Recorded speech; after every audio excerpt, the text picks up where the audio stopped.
Branded ഷൂസുകളും ബാഗുകളുമാണോ നിങ്ങൾക്ക് ആവശ്യം? അതും കുറഞ്ഞ നിരക്കിൽ.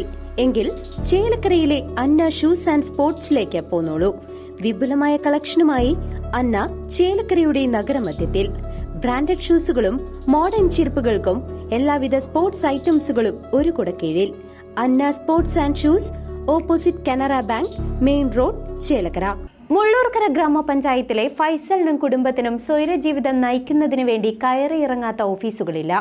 ഒടുവിൽ കളക്ടർ ഉൾപ്പെടെയുള്ളവരുടെ അനുമതി ലഭിച്ചിട്ടും അനങ്ങാപ്പാറ നയവുമായി പഞ്ചായത്ത് ഭരണസമിതിയെന്ന് ആരോപണം. സ്വകാര്യ വ്യക്തിയുടെ പറമ്പിൽ നിന്നും മരം വീടിന് സമീപത്തേക്ക് വീണു. തലനാരിഴയ്ക്ക് വൻ അപകടമൊഴിവായി. മുള്ളൂർക്കര ഗ്രാമപഞ്ചായത്തിൽ വാഴക്കോട് വലിയ പറമ്പിൽ വീട്ടിൽ ഫൈസലിന്റെ വീട്ടുപറമ്പിലേക്കാണ് അടുത്തുള്ള സ്വകാര്യ വ്യക്തിയുടെ പറമ്പിൽ നിൽക്കുന്ന മരം വന്നു പതിച്ചത്. നിരവധി വർഷങ്ങളായി വീടിന് സമീപത്ത് നിൽക്കുന്ന വൻമരങ്ങൾ വെട്ടിക്കളയണമെന്ന ആവശ്യവുമായി ഫൈസൽ മുള്ളൂർക്കര പഞ്ചായത്തിലും സ്ഥലമുടമയെയും സമീപിച്ചിരുന്നു.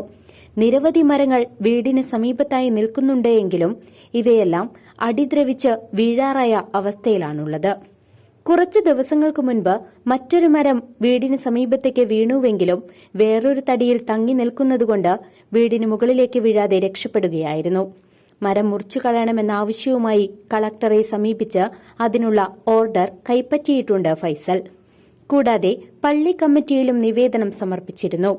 വില്ലേജ് ഓഫീസർ സ്ഥലം സന്ദർശിക്കാനെത്തിയെങ്കിലും സ്ഥലമുടമ സഹകരിക്കാത്തതുമൂലം യാതൊരു നടപടിയും ഉണ്ടായിട്ടില്ല.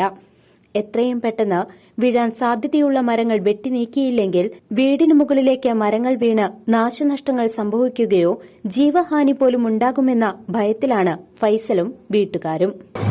ഈ മരങ്ങൾ മുറിച്ചു മാറ്റാൻ വേണ്ടി ബഹുമാനപ്പെട്ട തൃശൂർ സബ് കളക്ടർ മുള്ളൂർക്കര പഞ്ചായത്തിന് ലെറ്റർ അയച്ചിട്ടുണ്ടായിരുന്നതാണ്. പഞ്ചായത്ത് പ്രസിഡന്റും സെക്രട്ടറിയും കൂടിയിട്ട് അതിന് ഇതുവരെ ഒരു നടപടിയും എടുത്തിട്ടില്ല. മറ്റ് എതിർകക്ഷികളുടെ താല്പര്യപ്രകാരം അവര് രണ്ടു കൂട്ടരും ഇതുവരെ ഒരു അധികൃതരും പഞ്ചായത്തിൽ നിന്നും മുള്ളൂർക്കര പഞ്ചായത്തിൽ നിന്നും ഇവിടെ വന്ന് നോക്കിയിട്ടില്ല. ഇപ്പോൾ അതിലൊരു മരം വീണ് തലനാഴിക്കാണ് ഒരു അപകടം ഇതായി പോയത്. ഇനിയും മരങ്ങൾ 2-3 വീഴാൻ വേണ്ടി നിൽക്കുകയാണ്. വീട്ടിൽ വയസ്സായവരും കുട്ടികളും എല്ലാവരും ഉള്ളതാണ്. മുള്ളൂർക്കര പഞ്ചായത്ത് അധികാരികൾ ആരും ഇതുവരെ വന്ന് നോക്കിയിട്ടില്ല. അവർ കളക്ടറുടെ പേപ്പർ ഞാൻ കൊടുത്തു, എന്നിട്ട് പോലും അവർ ഇതുവരെ ആരും വന്ന് നോക്കിയിട്ടില്ല. ഇത് കൊടുത്തിട്ട് 4 മാസമായി മുള്ളൂർക്കര പഞ്ചായത്തിൽ ഈ പേപ്പർ കൊടുത്തിട്ടും കളക്ടർ അവർക്ക് നേരിട്ടിട്ട് അയച്ചിട്ടുമുണ്ട്. എന്നിട്ടും അവരാരും വന്ന് നോക്കിയിട്ടില്ല. ഒരു കേസ് നിലനിൽക്കുന്നുണ്ടായിരുന്നു. ഇപ്പോൾ തൃശ്ശൂർ കോടതിയിൽ നിന്ന് അത് ഞങ്ങൾക്ക് വിധിയായിട്ടുള്ളത് കൂടിയിട്ടാണ്. ഈ സ്ഥലത്ത് നിൽക്കുന്ന മരങ്ങൾ ഞങ്ങൾക്ക് കൂടി അവകാശപ്പെട്ടത് കൂടിയാണ്. എന്നിട്ട് പോലും മുള്ളൂർക്കര പഞ്ചായത്ത് അധികാരികൾ ഇതിൽ നിന്ന് വന്ന് നോക്കുന്ന യാതൊരുവിധ നടപടികൾ എടുക്കുകയോ ചെയ്തിട്ടില്ല. News desk CCV.